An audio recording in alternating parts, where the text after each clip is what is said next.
सुंदरबन की रातें सांस लेती हैं। ऐसा लगता है जैसे दलदली जंगलात खुद जिंदा हों, खामोश, गीले और इंतजार में। जैसे ही सूरज डूबता है ये ज़मीन जिंदों की नहीं रहती। स्टेलिश गांव के लोग ये बात अच्छी तरह जानते थे, इसीलिए शाम के बाद कोई दरिया में मछली पकड़ने नहीं जाता था, सिवाय एक शख्स के। इसका नाम था अरशद।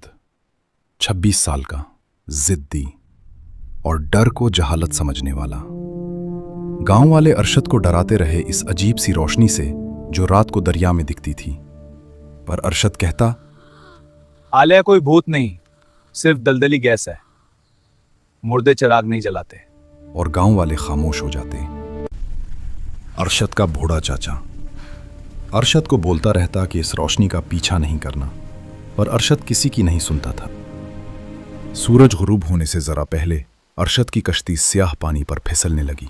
पानी इतना तारीक था जैसे तेल हो। फोन मुकम्मल चार्ज, जीपीएस ऑन, कंपास सीधा, सब कुछ महफूज लग रहा था।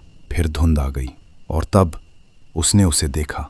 एक नीलगू सफेद रोशनी, हवा में मुअल्लक, न आग न अक्स, वो खुद को रोशन कर रही थी। अरशद बोला, सिर्फ गीस है। लेकिन फिर फोन ने सिग्नल खो दिया। कंपास की सुई कांपने लगी। रोशनी आहिस्ता आहिस्ता पीछे हटने लगी, जैसे किसी को बुलाती हो। तीसरी रात तक अरशद इस रोशनी का आदी नहीं, उसका असीर हो चुका था। फिर अचानक, अरशद, वो पलटा। कोई नहीं। फिर आवाज आई, बेटा। ये उसके बाप की आवाज थी जो 10 साल पहले मर चुके। रोशनी एक नहीं रही, 3, 5, 7। वो कश्ती के गिर्द दायरा बनाने लगी। और फिर अरशद ने उनके अंदर चेहरे देखे। सूजी हुई जल्द, खोखली आंखें, मुस्कुराहटें जिनमें जिंदगी नहीं थी। अचानक आवाजें गूंजने लगी, हम थक गए हैं, हम रास्ता भटक गए हैं, घर आ जाओ। फिर एक हाथ पानी से बाहर आया और अरशद की नाव को खींचने लगा। अरशद डर के मारे बेहोश हो गया। अरशद सुबह दरिया के किनारे मिला, गीला, कांपता हुआ, मगर जिंदा। तुमने उन्हें देख लिया है ना? मैंने तुम्हें बोला था इस रोशनी के पीछे नहीं जाना। इसी रात 3 माहीगीर हंसते हुए दरिया में उतर गए। उन्होंने रोशनी का पीछा किया। सिर्फ एक वापस आया। वो पानी में खड़ा था, खाली नजरों से देखता हुआ। अब बहुत ज्यादा रोशनियां हो गई है, वो बढ़ती जा रही है। आखिरकार अरशद के चचा ने वो राज बताया जो नस्लों से छुपाया गया था। आलिया सिर्फ गैस नहीं, ये यादें हैं। ये उन लोगों की बाज़गश्त है जो डरते हुए मर गए या रास्ता भटक गए। दरिया उन्हें जाने नहीं देता। हर नई रोशनी एक नई रूह है।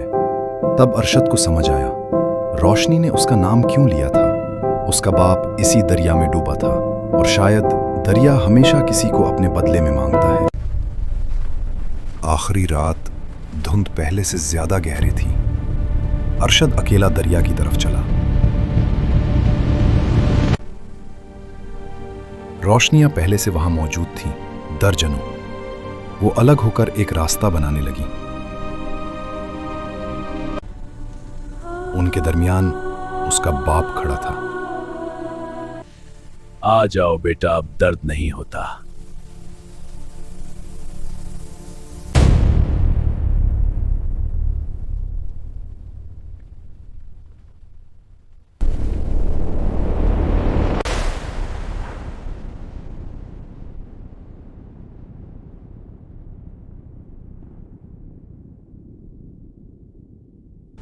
आज भी माहीगीर कहते हैं इलिया की रोशनियां पहले से ज्यादा हो गई हैं।